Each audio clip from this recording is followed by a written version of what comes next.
Assalamualaikum warahmatullahi wabarakatuh. Pemirsa dari Sabang sampai Merauke, selamat berjumpa kembali dengan channel Insan Dongeng. Pada kesempatan ini akan melanjutkan roman klasik Percobaan Setia bagian ketiga. Selamat mendengarkan. Tak sampai 3 bulan aku di sana, aku telah dipercaya induk semangku itu melayani tamu serta menjual ini itu pun terserah kepadaku. Pada penglihatanku selama aku mengurus barang-barang perniagaan itu, kedai itu bertambah maju. Di sini tiada berani aku mengatakan kemajuan kedai itu disebabkan oleh rupaku, tetapi aku disayangi dan dipandangnya sebagai anak kandungnya. Aku mengaku. Tiap-tiap kali ia merundingkan perkara yang sulit-sulit, aku tetap dibawanya, serta daripadaku selalu dimintanya pertimbangan. Sebagai anak kandung, bebaslah aku dalam rumah itu, tak usah malu-malu lagi, dan Haji Salwiah pun telah mau menyuruh aku sekali-kali. Jika ia menyuruh aku mengerjakan barang sesuatu, maka aku selenggarakan dengan bersungguh-sungguh hati. Girang benar rasa hati bila aku dapat menolongnya, apalagi segala perintahnya itu sedap keluarnya senyum simpul yang tergambar pada bibirnya, menambah aku tekun bekerja. Entah hari apa aku sudah lupa, aku jatuh sakit, badanku sebentar panas sebentar dingin, kepalaku pening rasakan retak. Tengah aku sedang kepayahan, datanglah ibu dan ayah angkatku menengok aku terbaring di tempat tidur. Sepiring daun sedingin yang sudah digiling ditempelkan oleh bundaku ke kepalaku, kemudian diambilnya secari kain, lalu kepalaku dibebatnya.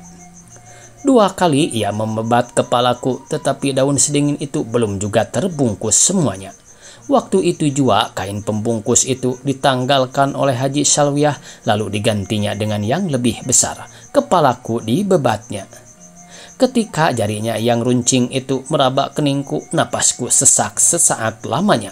Sekiranya aku diberi orang segumpal intan, takkan demikian besar hatiku. Waktu aku membukakan mata, pemandangan kami bertemu, perasaan belas dan kasihan tergambar di mukanya. Melihat itu, luka hatiku bertambah parah. Walaupun obat yang dilekatkannya itu penawar pening, tetapi hatiku berkata, tangan kecil yang menyinggung kepalaku itulah mengurangkan penyakitku. Malamnya aku bermimpi dia datang kepadaku, duduk memegang tanganku. Inilah ajimatnya, katanya. Tanganku rasa diangkatnya, sebentuk cincin yang gilang gemilang disarungkannya ke jariku. Kemudian aku ditinggalkannya. Aku bangkit hendak menangkap tangannya, tetapi aku tersentak dari tidurku. Hari masih gelap, angan-angan berbuahkan asap. Paras perempuan yang kuasikan itu tiada berlebih-lebihan amat jika ditanyakan kepada orang lain. Niscaya ia mengatakan sedang saja. Akan tetapi bagi pemandanganku, ia sangat cantik, tak ada cacatnya, tak ada yang lebih dari dia. Sedap manis barang lakunya, tingkah yang lemah gumulai itu mengubah pemandangan dan menggetah hatiku. Ia jadi dewiku, bukan aku menyombong, bahkan berkata bohong. Di dalam peti lebih selusin pakaianku ada yang masih baru, setengahnya belum pernah kupakai. Akan tetapi lebih suka aku memakai pakaianku yang sudah bertambal asal sudah dijahit oleh pencuri hatiku itu. Aku bagai kena pesona, perangkap sudah mengena, aku sudah terpikat. Makin sehari makin kuusahakan memperbaiki laku dan memperajin diriku, berhias dan membersihkan badan, jangan disebut lagi. Mudah-mudahan dengan jalan itu hatinya terpikat dan tertarik pula. Kupohonkan kehadirat Tuhan. Moga-moga diturunkannya rahmat bahagia kepadaku. Amin. Pada suatu malam lepas sembahyang maghrib, ayahku dipanggil orang kenduri. Belum sampai sesuku jam orang tua itu melangkah. Ku dengar peki orang di atas loteng. Aku menghambur dan berlari naik ke atas. Tolong, tolong. Tolong api. Seru Haji Salwiah, kulihat permadani yang di muka tempat tidur sudah dijilami api. Asap sudah mengepul. Dengan kedua belah tanganku kusentakan tilam ketidurannya, lalu kuimpitkan ke atas api itu. Ditolong Allah, dengan sekali terpa itu api pun padam. Kamar itu gelap gulita. Ibuku memekik dan berlari ke atas pula. Belum ia sampai ku katakan api sudah padam. Sambil mengucap astagfirullah, ia pun turun mengambil lampu. Dalam gelap itu ku hampiri anak gadis yang masih menggigil kecemasan itu. Hampir tidak dengan sengaja ku pegang kedua bahunya. Dengan gemetar dihelaknya tangan kananku, lalu ditekankannya ke dadanya. Ia pun menangis. Di mana aku berdiri pada ketika itu aku tak tahu lagi. Dadaku gemuruh dak sesak rasanya, sekujur tubuhku menggigil. Sebelum cahaya lampu ibuku sampai ke atas, bibirku sudah sampai ke pipi Haji Salwiah. Selama hidupku baru sekali itu aku mencium perempuan, ganjil benar rasanya. Sesudah ibuku sampai ke atas, ku periksalah benda yang terbakar itu. Awak tengah menyulam datang kucing melompat. Awak terkejut, tersinggung lampu lalu pecah. Api pun menjilam, tidak awak sengaja. Demikian keterangan yang keluar dari mulut anak gadis yang masih ketakutan itu. Itulah kau kurang awas, kata ibunya. Bekerja tidak menengok-nengok lagi. Astagfirullah, untung dapat dipadamkan oleh si Syam. Kalau tidak, la ilaha illallah, entah bagaimana jadinya rumah ini. Hampir kita melarat, nak. Untung ada si Syam. Alangkah besar hatiku mendapat puji dari orang yang kuharap-harap itu. Dagingku bagai bertambah. Lebih kurang 10 hari antaranya daripada kebakaran kecil itu. Pada malam harinya kulihat datang serombongan orang tua laki-laki dan perempuan diiringi oleh seorang anak. Kutaksir 14 tahun umurnya. Kedatangan tamu itu disambut oleh orang tuaku dengan sebaik-baik sambut. Tamu itu disilahkan duduk dalam sebuah bilik yang telah berhamparan. Timbul cemburu dalam hatiku melihat sekalian mereka itu. Hatiku berdetak sekali. Kalau orang ini utusan, disuruh menjadi telangkai meminang Haji Salwiah. Hatiku tak sedap lagi. Dengan isyarat kulambaikan anak tadi keluar. Kubawa ke tempat yang lengang. Siapakah orang-orang itu? Tanyaku. Orang disuruh meminang Haji Salwiah, sahutnya berterus terang. Siapa yang menyuruhnya? Siapa yang menyuruh? Tanyaku pula. Aku kurang periksa, sahutnya. Jantungku bagai disentak, semangat pun hilang. Sejurus panjang lamanya aku termenung. Kemudian dengan diam-diam aku pun naik ke atas loteng. Mendapatkan jantung hatiku itu. Kedua orang tua itu sedang asyik bercakap-cakap dengan tamunya. Sekalian pendengaran yang kuperoleh dari anak tadi, kukabarkan kepada gadis itu. Mendengar itu ia mengempaskan dirinya ke atas tempat tidur. Tidak, aku tak mau, ujarnya. Jika orang tuamu suka, kataku pula. Sekehendaknya lah aku tak suka, katanya pula. Luka hatiku berobat sedikit di situ. Bermaksudlah aku hendak menguraikan apa-apa yang tersisip dalam hatiku selama ini kepada anak gadis yang tengah gelisah itu. Tetapi maksudku itu tak sempat ku keluarkan karena ku dengar ibuku memanggil. Sesudah aku sampai ke bawah baru ku sahuti. Sediakan teh, Syam, katanya. Sebuah teko penuh berisi teh dan setalam juadah ku angkat ke tengah musyawarah itu. Aku pun pergi. Di balik kamar permusyawaratan itu, Haji Salwiah duduk berselubungkan kain sarung dengan jarinya yang seperti duri landak itu. Aku dilambainya, disuruhnya duduk diam-diam di sudut kamar itu. Dengan pertolongan sebuah lubang yang tiada berapa besar, dapatlah kami menumpang mendengar permufakatan itu. Jadi kalau begitu putuslah harap kami, kata tamu itu. Ya apa boleh buat, Sahut bundaku. Bukan kami tak sudi atau tak suka. Sekalian tuan-tuan mau 1000 kali kami suka. Tetapi macam yang sudah disebutkan tadi, sudah didahului orang. Tepak orang sudah kami sambut. Bagaimana hendak memulangkannya? Diharap jangan sampai mengecilkan hati tuan-tuan. Oh, sekali-kali tidak, sahut tamu-tamu itu. Kami ini si pembeli, jadi kalau sudah dibeli orang, bagaimana pula hendak membelinya? Mustahil menjual 2 kali. Itulah, tidak di sini pertemuannya, kata ayahku menimpal. Silahkan minum sejuk ini, seru ibuku sebagai penutup permusyawaratan itu. Semuanya meminum teh yang kuhidangkan tadi. Haji Salwiah mencubit tanganku dengan sekuat-kuatnya, lalu ia meluncur meninggalkan tempat itu. Memang sakit yang dicubitnya itu, akan tetapi karena cubit kekasih, sakitnya sebentar saja. Jika dimintanya sekali lagi, niscaya ku berikan jua. Apalagi dadaku lega mendengar keputusan musyawarah tadi. Malam itu agak lekas kami menutup kedai. Aku pun pergilah membaring-baringkan diri ke atas tempat tidurku. Biasanya lekas juga tertidur, tetapi sekali ini mataku tidak mengantuk. Kepala penuh oleh pikiran dan angan-angan. Senang dibalik yang senang rasa hati mendengar keputusan tadi. Pengharapanku pun timbullah kembali. Tetapi sebaliknya, jika kupikirkan siapakah yang sudah menaruh hati dan menambat dewiku itu, datang pula bimbang hati. Hatiku berat berkata, tentulah aku, siapa lagi yang disayanginya lain daripada aku.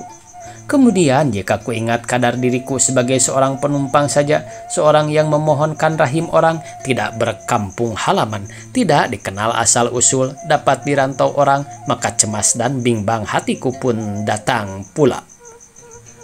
Akhirnya bimbang yang berpalu-paluan di karang wasangka itu pun redalah pula, karena ku ketahui dengan terang bahasa dewiku itu menaruh hati jua kepadaku. Kalau tidak, masakan ia mendiamkan diri tatkala pipinya yang licin itu kucium. Mengapa pula aku tadi dicubitnya dengan jarinya yang halus itu? Kemudian terkenang pula aku akan sekalian pertolongannya kepadaku, yang bukan patut rasanya datang dari kenalan saja. Sekalian itu dapatlah meredahkan bimbang yang berjuang dalam perbendaharaan hatiku. Biarpun rahasia hatinya tidak dibukakannya, tetapi dengan mendaras segala perbuatan dan tingkah lakunya, padahal bagiku menyaksikan cinta dan kasihnya kepadaku, aku tiada bertepuk sebelah tangan rupanya.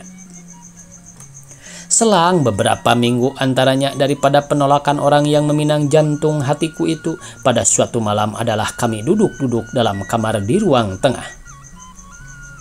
Beginilah Sam, kata ayah angkatku memulai bicara.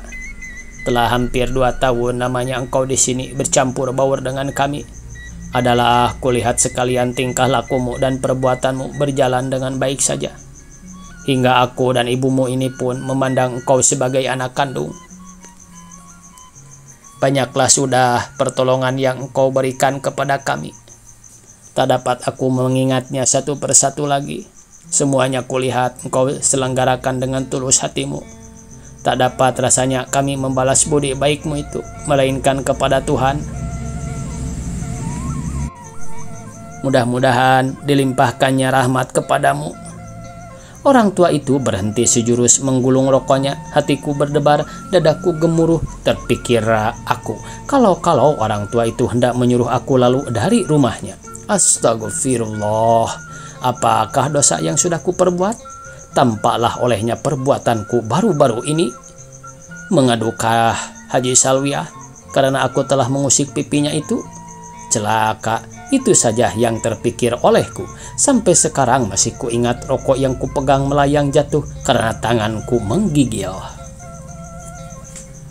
Jadi, kata orang itu pula menyambung ceritanya, sudah putus dalam pikiran kami dengan emakmu. Kalau disampaikan Tuhan, itu pun kalau engkau setuju pula, akan kami dudukan engkau dengan adikmu Salwiah. Mudah-mudahan dengan pertemuan itu kita bertambah rapat dan bertambah selamat. Kuharap permintaan orang tua sebagai kami ini jangan engkau tolak lagi. Itulah maka engkau kami bawa berunding ini." "Apa pikiranmu?" tanya ibuku menyambung cerita orang tua yang laki-laki itu. Dengan senyum bercampur malu, Haji Salwiah menghambur lari masuk biliknya.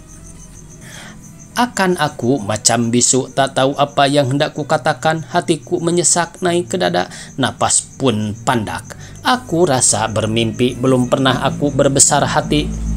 Macam sekali itu air mataku meleleh jauh ke pipiku.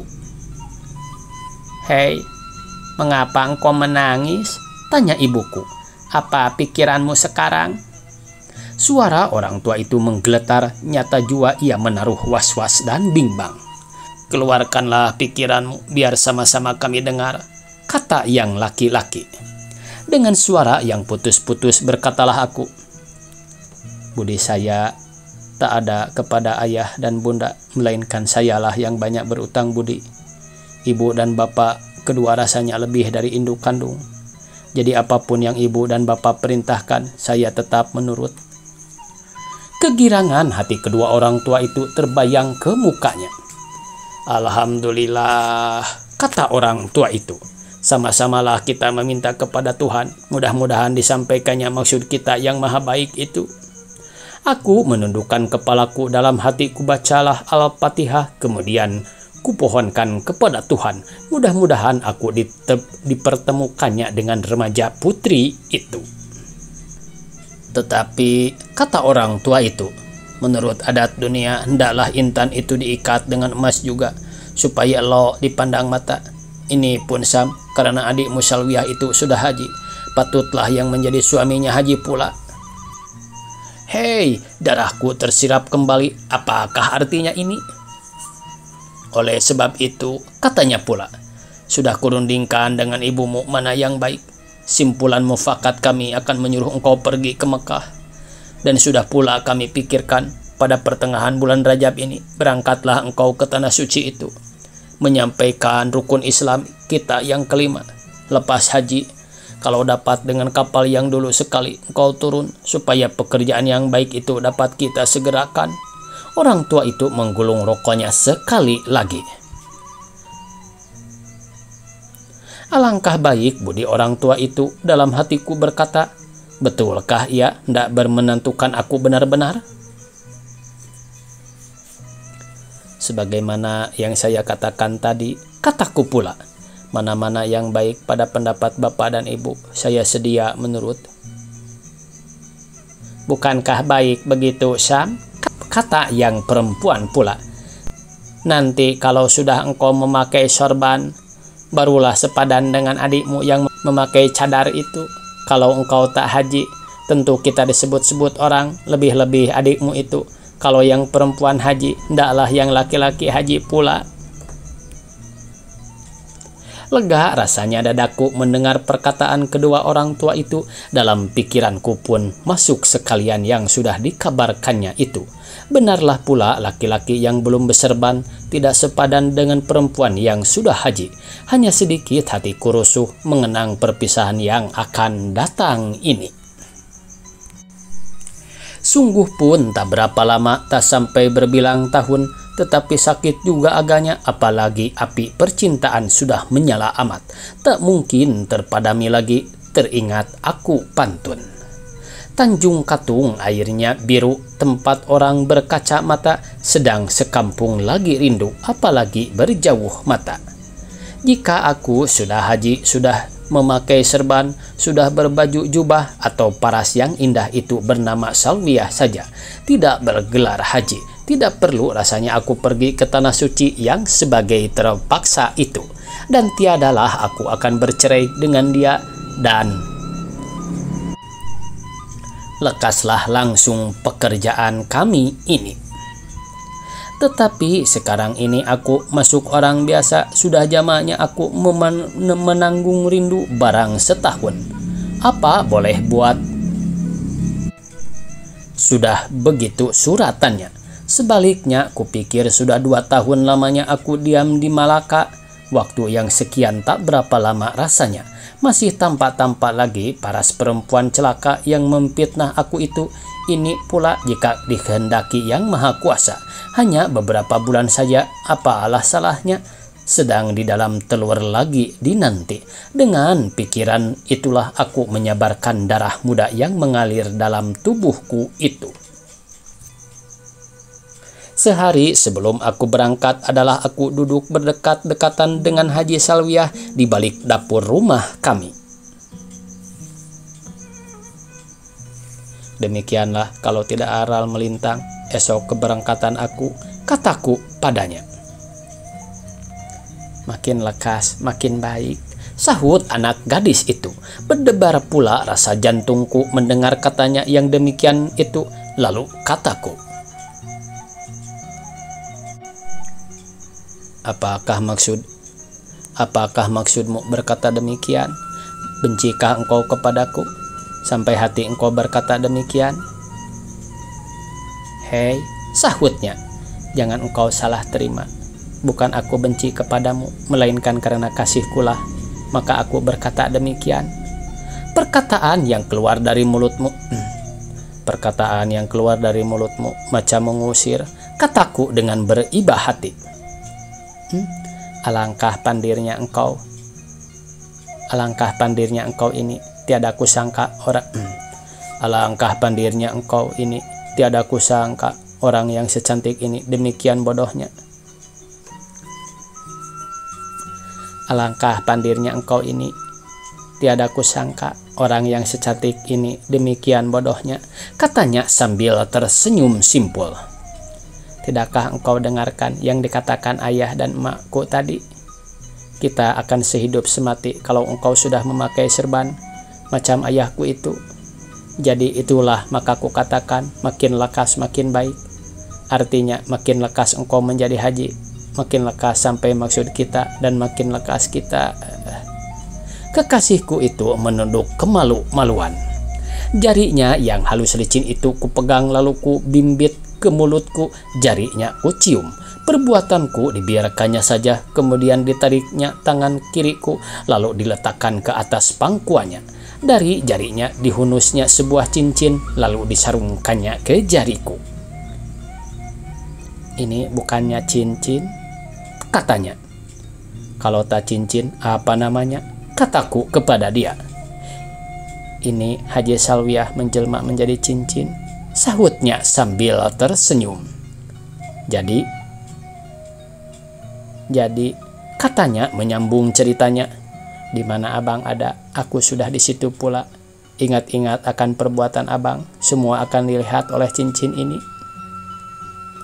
Telah 2 tahun lamanya aku bercampur gaul dengan dia, baru inilah ku dengar memanggil aku abang. Aku rasa naik ke langit. Dengan nama Allah, kataku, aku tidak berpaling haluan. Demi Allah, engkaulah buah hatiku, tiada siapa yang lain. Aku pun tiada mengatakan abang, tidak mencari yang lain, katanya. Hanya aku katakan tingkah laku abang selama berpisah dengan aku dimata-matai oleh cincin ini. Suaranya agak gemetar, nyata ia agak cemburu. Sedih benar hatiku melihat lakunya sekali ini. Cemas tampaknya ia melepas aku berjalan itu. Jika dapat aku membukakan hatiku, niscaya ku perlihatkan kepadanya supaya diperiksanya apa-apa yang tersisip dalamnya. Ini apa hendak ku perbuat? Tiada boleh aku berlaku demikian, melainkan dengan beberapa sumpahlah ku uraikan perbendaharaan hatiku. Dengan perlahan-lahan kuhela tanganku dari pangkuannya, lalu cincin yang diberikannya itu kucium. Air mataku pun berhamburanlah keluar. Melihat aku menangis itu, ia menangis pula. Tangannya ku tarik lambat-lambat, ia kusuruh berdiri. Sambil menangis itu, kuantarkan ia ke kamarnya. Aku pun pergilah ke tempatku dengan pikiran yang amat gelabah. Laksana orang dimabuk pinang, bumi diinjak tiada berasa. Semalam-malaman itu tiada aku tertidur barang sepicing pun. Kepalaku penuh pula dengan berbagai-bagai kenang-kenangan. Entah berapa kali air mataku keluar semalaman itu. Sebentar-sebentar teringat aku apabila matahari menampakkan dirinya kelak. Berpisahlah aku dengan dia, tiadalah dia kulihat lagi. Aduhai, setahun lagi, lebih 10 purnama. Tak sampai setahun. Lama pula kurasa yang tak sampai setahun itu. Tengah aku dimabuk pikiran itu, kudengar suara orang. Bang, waktu subuh sudah tiba. Alangkah lekasnya hari siang. Aku pun segera bangkit lalu keluar bersiap. Tak sampai 10 menit kemudian Haji Salwiah sudah bangun pula. Berat dugaanku, ia pun tiada tidur malam tadi. Sekalian perbekalan dan barang-barang yang akan kubawa sudah diturunkan ke sampan. Pukul 8 nanti turunlah aku menumpang kapal Tionghoa ke Pulau Pinang. Sesudah aku bersiapkan diri, kami pun makanlah seisi rumah. Sekali inilah pula kami makan pagi bersama-sama. Apakah yang hendak ku makan? Di hadapanku ada hidangan aneka lauk pauk dengan juadah aneka warna. Semuanya tiada termakan. Nasi kuluhur bagaikan duri, air kuminum mencekik leher. Hal itu bertambah pula karena kulihat Haji Salwiah duduk termenung sedang air matanya tergenang. Tiada dapat kukatakan bagaimana sedih hatiku, maka aku pun menangislah dalam hati. Ketika aku bercerai dengan ibu kandungku dahulu, tak sampai begini rusak hatiku.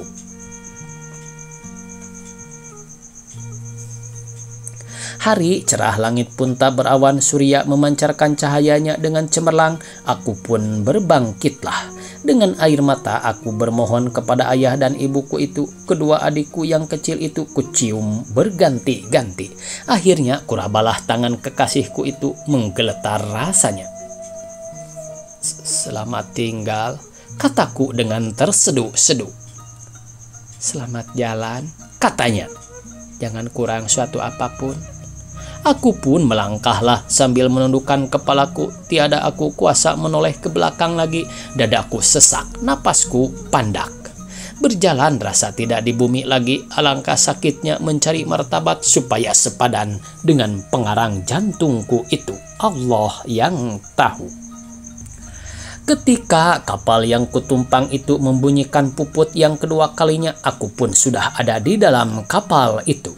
Selang setengah jam kemudian mulailah kapal itu bergerak perlahan-lahan. Mataku tidak lepas memandang daratan, ke tempat orang yang mengucapkan selamat jalan tadi. Bagaimana sekalipun kupasang mataku meninjau-ninjau atap rumahnya, tiada juga tampak.